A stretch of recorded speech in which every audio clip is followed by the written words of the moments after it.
American's friend. It's a bit strong. Ah, ben c'est vrai qu'ils sont durs comme copains.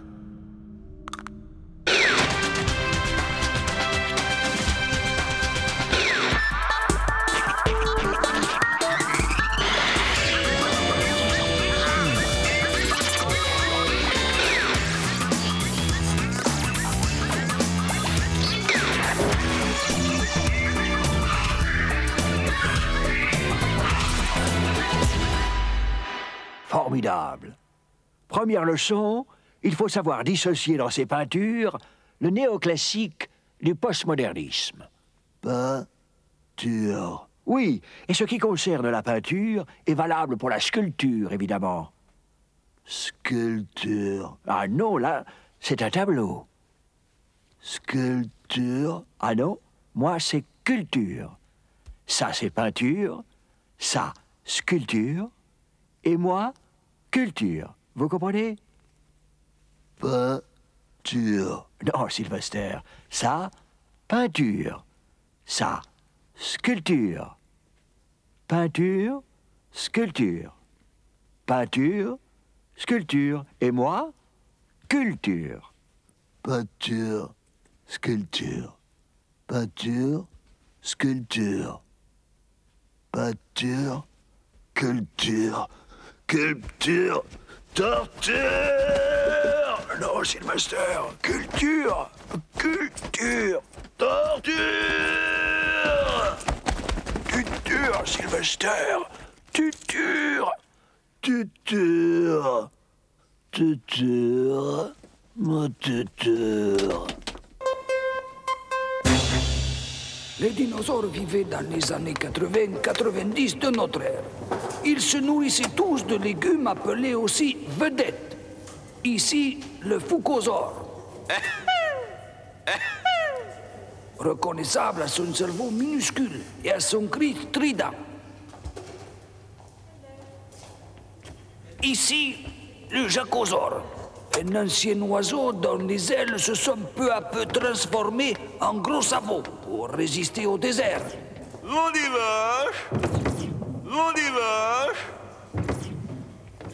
Ici, le plus ancien d'entre eux, le druckerosaure, très résistant et très malin. Il endormait ses victimes pour mieux se nourrir plus tard de leurs cadavres. Souvenez-vous, Johnny. Souvenez-vous, Johnny. Et vous pouvez admirer ici le plus redoutable, le terrible sabatosaure. Avec des dents qui dépassaient 1 mètre de long, il pouvait engloutir jusqu'à 300 patates par mois. Qu'est-ce que ça donne à foutre? Qu'est-ce que ça donne à foutre? Après leur tragique disparition en l'an 93 de notre ère, un seul de ces grands leptiles subsiste encore aujourd'hui, le gros pradil. Bonsoir. Bonsoir. On le voit ici verser ce que l'on appelle des larmes de gros pradil. Dites, monsieur, pourquoi les dinosaures, ils ont tous disparu d'un seul coup de la surface de l'écran? Suivez-moi. Ils ont tous disparu le jour où l'homme normal est apparu. Il était beaucoup plus petit, certes, mais très vite, il s'est rendu compte qu'il pouvait faire aussi débile lui-même et pour beaucoup moins cher. Pour éviter que nos grandes œuvres d'art ne finissent à l'étranger, Jack Lang a décidé de les faire sceller dans les murs des musées de France. Prises dans les ciments, elles couleront jusqu'à l'éternité des jours paisibles à l'abri des convoitises. Comme le dit le ministre, mieux vaut un mur français qu'un musée étranger. Voilà, sans transition, je reçois Eric Cantona. Putain, tu dis tu reçois Eric Cantona. Qu'est-ce que tu en sais? Comment tu sais qui je suis? Et toi, qui tu es toi? Personne ne peut savoir qui est qui. Le monde, c'est un tout. On est tous un tout. Il n'y a que Dieu qui sait qui est qui. Et Dieu, il n'existe pas. Alors, tout, c'est rien. Et personne ne sait qui reçoit qui. Jamais. Bon, si c'est ça, moi, je m'en vais. Oui. Alors, bonsoir Eric. Je voulais juste vous parler de basket. Oh putain, oui. Ah, le basket, c'est le plus beau sport du monde. C'est des géants qui jouent avec les mains. Tu sais, les mains, c'est comme les pieds d'en haut. C'est beau comme un match de foot où tout le monde il pète les plombs, il marche sur les mains, et les ballons, c'est comme des bulles. Les bulles, quand elles sortent à l'envers d'une pipe d'enfant, Alors revenons à Limoges. Oh putain, Limoges, ce qu'ils ont fait, c'est beau. C'est comme un Gauguin. C'est bleu, c'est jaune, c'est rouge, avec les numéros sur le short. Limoges, c'est 5 géants qui redonnent l'espoir à 55 millions de nains. Oh putain, ça me monte, ça me vient, ça me prend de partout. Regarde-moi dans les yeux, je vais te peindre. Mais qui, moi? Tais-toi. Toi, tu es le symbole du rien. Tu es fragile, comme une porcelaine. De Limoges, tiens. Oh putain, prends l'assiette. Ah bon? Prends l'assiette. Pourquoi faire? Allez, vas-y, regarde-toi dans l'assiette. Il manque quelque chose. Ah, ouais. Mais oui, le symbole. Tiens, prends le ballon. Ah oui, merci. Ah, le ballon, c'est toi. Tout dur, avec du vide dedans. Et l'assiette, c'est le monde fragile. Et un journaliste, c'est un ballon qui regarde une assiette. Vas-y, expose-toi. Tu es déjà une œuvre. Comme ça, je suis bien là. Voilà, tu m'amuses. Bon, maintenant, silence. Je peins la bataille d'Athènes. Reste l'actualité tout de suite, vite. Affreux. Ah putain, non, Jean-Pierre, t'es fou, quoi? C'est des monochromes de Klein. C'est pas affreux, c'est le beau, ça. C'est la quintessence de l'art. Putain, l'autre, tout de suite, il s'énerve. Je te parle pas des gribouillis, hein. Non, je pensais à... Putain, t'arrêtes maintenant. L'Amérique, on n'y va pas, c'est tout. Moi, si je t'amène, c'est pour te changer les idées. Ouais, peut-être, mais ça me change rien du tout à moi. Hein. Le truc bleu, là, c'est comme un terrain de foot vert pour daltonien. Alors du coup, paf, j'y pense encore plus. Affreux. Ah, putain. Mais c'est parce que tu n'es pas concentré sur le tableau. Au plus tu te concentres, au moins tu y penses. Regarde le bleu. Non, mais pas si près. C'est pas la peine. Tiens, ce bleu, il y en a partout. Comme la mer et le ciel qui se fondent. Pense qu'au bleu. Oublie le vert. Le bleu, c'est tout. Ah, ok. Le bleu. D'accord. Absolument, hein. Le bleu, hein. Putain, ouais. Je suis dedans, là, hein. Nickel, le ciel, hein. Pas un nuage, hein. Eh, tu vois, Popeye, Picasso, il a raison, hein. L'art, c'est important. Ça fait oublier tous les soucis. Le bleu. Ça m'a donné une idée. Je peins la télé tout en bleu. Bah, du coup, je verrai pas les matchs quand il y aura l'Amérique à la télé, hein. Ouais, mais non, ça marche pas, son truc, là, à Canto. Parce que comment que je vais faire pour le son, moi? Mon petit Popeye, je crois bien que j'ai trouvé pour pas entendre le son.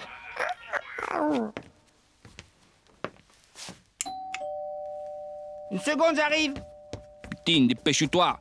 On va voir les impressionnistes. Allez, je suis prêt. Oh, putain. Quoi? Sans transition art contemporain, certaines émotions sont difficiles à exprimer. Regardez. Voilà, ça c'est le village où il est né. Ah bon.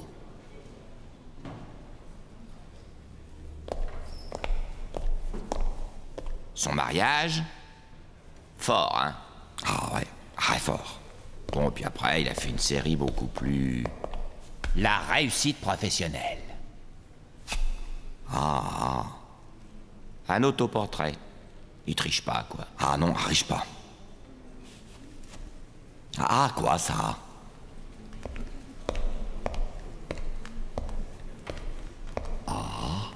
Là, enfin, tout ce que je sais, c'est qu'il avait quitté le service des sports de Canal et qu'il venait de prendre la présidence du PSG. PSG? De Charles Guthrie.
c'est Jean-Luc et Farid qui nous accompagneront tout au long de ce journal. Avec eux, nous reviendrons sur les problèmes d'insécurité. Ah bon?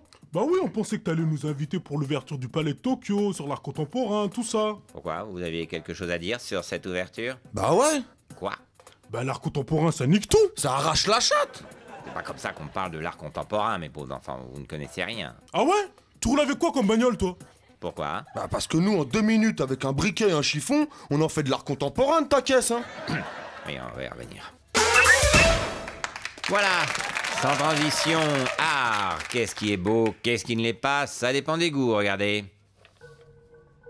L'art contemporain. Un sujet qui divise et déchaîne les passions.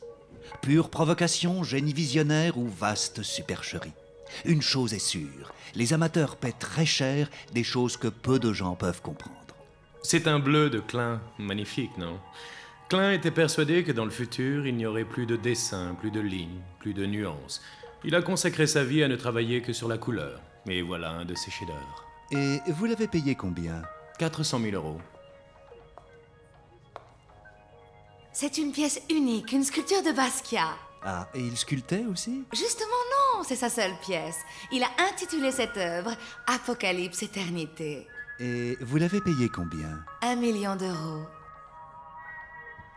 C'est à vous? Ouais, magnifique, non? C'est quoi? Un véritable Guingamp 3 de Ligue 1. Ah, et vous avez payé ça combien? 6 millions d'euros. Ah oui, quand même. Et ça? L'île Sedan, 0-0, une tête de Ndiéfi sur la barre à la 32e. Unique. Combien? 6 millions aussi. Alors, l'art contemporain. Investissement ou escroquerie? Le débat est toujours ouvert. Toutefois, une chose est sûre. Dans l'art contemporain, il y a quand même des trucs très, très moches. Voilà, sans transition, art. En Irak, les Américains sont à la recherche des trésors archéologiques volés dans les musées de Bagdad. Ils ont déjà retrouvé le vase d'Uruk, un des plus vieux vases du monde, mais la tâche s'avère quand même extrêmement difficile. Oh putain, c'est moche là, hein. Puis c'est tout vieux. Aïe, j'ai trouvé la page 18 du livre. C'est quoi? La Vénus de Milo? Non, c'est pas ressemblant, hein. Ah, sinon j'ai ça, un Picasso. Wow, c'est beau. Ouais, mais c'est une copie, hein. C'est moi qui l'ai fait. Oh bah t'es un artiste, Bob. Ah, l'art, c'est toujours abstrait pour les militaires. Voilà, sans transition, Irak, les recherches continuent pour retrouver les trésors archéologiques volés au musée de Bagdad. Les soldats américains font de gros efforts. Putain, j'y comprends rien, y a pas un tableau de la même couleur, hein. Bob, je crois que j'ai trouvé un truc. C'est quoi? Une compression de Mokhtar. Dans le livre, ils disent compression de César. Oh bah, il se gourde dans ton livre à la con, hein. C'est Mokhtar son nom. Moi, je le sais, on l'a écrasé ce matin avec le char. Sa mère, elle gueulait Mokhtar, Mokhtar. Oh, ça va, te vexe pas, hein. C'est joli aussi, hein. À mon avis, c'est pas assez rare pour valoir quelque chose. Aujourd'hui, c'est Paul Sarkozy qui nous accompagnera tout au long de ce journal. C'est gentil de m'inviter. Enfin, maintenant que vous avez fait Libération, on a été le seul média que vous n'avez pas encore reçu, alors on ne voulait surtout pas vexer notre président. Vous connaissez bien mon fils. Bah, vous savez, je suis journaliste français, hein, c'est presque un ami. Comment vous trouvez ma peinture, tellement elle est belle? C'est magnifique. Même si c'est difficile de juger la peinture du père d'un ami, parce que forcément, on n'est pas très objectif. Tant mieux que ça te plaise, vu que tu veux l'acheter. Quoi? Tu veux l'acheter? Bien sûr. Tellement les journalistes mangent dans la main de mon fils, tellement vous prenez vos ordres à l'Élysée, tellement c'est lui qui a votre carte de presse. Oui, d'ailleurs, si vous pouviez lui demander de me la rendre, avec j'ai 20% à la FNAC et j'aimerais m'acheter quelques livres. Pas besoin d'aller à la FNAC, j'ai mon livre avec moi. Ah, c'est vrai, il faut que j'achète le livre aussi, oui. On va y revenir. On commence par la rencontre entre Barack Obama et Nicolas Sarkozy, qui s'est très bien déroulée selon les deux hommes. Excusez-moi, d'abord. Monsieur Chirac, je voudrais vous présenter une œuvre qui m'est chère. Maman à Venise. Mais qu'est-ce que c'est que cette horreur? Ah, doucement d'abord. C'est un tableau peint par mon père, le regretté Paul Chirac. Paul Chirac? Oui. Papa peignait dans son petit atelier. En Corrèze, il était même surnommé le Michel-Ange de Tulle. Monsieur Chirac, c'est 15 000 € le tableau. Mais ça va pas, non? Quoi? Paul Sarkozy, il les vend bien 15 000, hein, ces croûtes. Elles sont pas beaucoup plus belles, hein? Oui, mais là, on peut pas. On a déjà acquis un tableau dans le même genre et on n'a plus de place. Hein. Oui, bon, alors quoi? Magnificence d'un regard qui ne vous lâche pas, comme hypnotisé, tel un spectateur trop voyeur devant une Mona trop mystérieuse. Oui, bah c'est la Joconde, hein. Je connais. Pourquoi on est là? Pour que tu regardes bien la salle, mon amoureux. La salle? Qu'est-ce qu'elle a, la salle? Cette salle, nommée salle de la Joconde, a été construite tel un écrin logeant son diamant. C'était juste pour te montrer, mon amoureux, que quand une œuvre est majeure, la tradition veut qu'une salle lui soit réservée. Et c'est pour ça qu'on est venu. Oui? Alors, on peut partir maintenant? Bien sûr, mon amoureux. Ouais, on n'est pas obligé de se taper tout le Louvre. Non, on y va. Car on doit encore te montrer quelque chose, mais chez nous cette fois. Ah bon? Et voilà, la salle Paul Sarkozy. Bah, vous avez mis les tableaux de papa à la cave? Oh, ce n'est plus une cave, mon amoureux. C'est la galerie souterraine. Là où dorénavant trônent les œuvres majeures d'un père trop absent, absorbé par une peinture trop personnelle. Ah, d'accord. Une salle pour lui tout seul. Comme au Louvre, en fait. Exactement, mon amoureux. Ils sont beaucoup mieux mis en valeur ici que dans notre chambre ou dans le salon. Allez, viens, on va te montrer autre chose. Encore une surprise? L'auditorium Michel Sardou. Entièrement capitonné. Tu pourras écouter tes chanteurs préférés, le Chimène Badi, Faudel, sans que personne ne te dérange. C'est quand même mieux que tu les écoutes ici que dans le salon ou dans la chambre.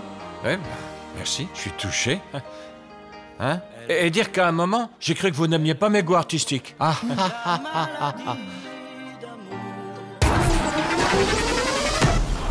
On commence par les paris en ligne qui vont être autorisés en France. Les députés votaient aujourd'hui. Bonjour, c'est Paul Sarkozy. Oh non, il y a un problème avec ton émission. T'as pas assez montré mon tableau la semaine dernière. Je l'ai pas vendu. Tu le reprends. Oui, non, mais ici, c'est pas possible. Hein. On peut pas. Je suis le père de Nicolas. Je fais ce que je veux. Alors, t'exposes mon tableau, tellement c'est une toile majeure, tellement c'est un chef-d'œuvre, tellement la Joconde à côté, c'est du papier peint. Non, désolé, cette fois, c'est non. Ah, mais... C'est du bien, quand même, de résister au pouvoir, hein? Paris en ligne, donc, les députés ont voté un texte qui va permettre les jeux en ligne sur le territoire français. C'est lequel? C'est lui, là. Monsieur Sarkozy, qu'est-ce qui se passe? C'est vous, Darvor? C'est vous qui ne voulez pas des peintures à papa? Non, c'est pas ça, mais comme on les avait déjà exposés toute la semaine dernière, on se disait... Ah, tant qu'il n'a pas tout vendu, il fait de la promo à la télé. C'est compris? Merci, fiston. De rien. Et que j'ai pas à revenir, Darvor. Si je vous ai déjà renvoyé TF1 avec un simple SMS pour placer Ferrari, me forcez pas à recommencer ici. Mais je m'en moque, j'ai décidé de résister. Je suis un journaliste indépendant. Ah ouais? Et si je vous fais virer du club de tennis de Neuilly? Oh non, pas club de tennis, non pas le club, s'il vous plaît. Je passe un coup de fil à la Fédé et c'est réglé. Non, non, non. J'ai un tournoi samedi et j'ai un super tirage. Bon, on est d'accord, alors. C'est bon, papa, tu peux laisser les tableaux ici, tellement je vais faire de toi une vedette, tellement on est une famille d'artistes, tellement dans 2 semaines, t'es au Louvre. Peinture donc avec cette formidable exposition qui aura lieu à l'Espace Cardin à partir du 24 avril. Nous avons la chance d'être en compagnie de l'artiste Paul Sarkozy, le père de Nicolas. Oui, voilà, on a dit l'adresse et la date. Vous voulez rajouter quelque chose? C'est facile à trouver, mon expo. Elle est en face de l'Élysée. Oui. Je rappelle d'ailleurs que la fonction de votre fils n'est pour rien dans votre fulgurante ascension artistique. Hein. Quel talent!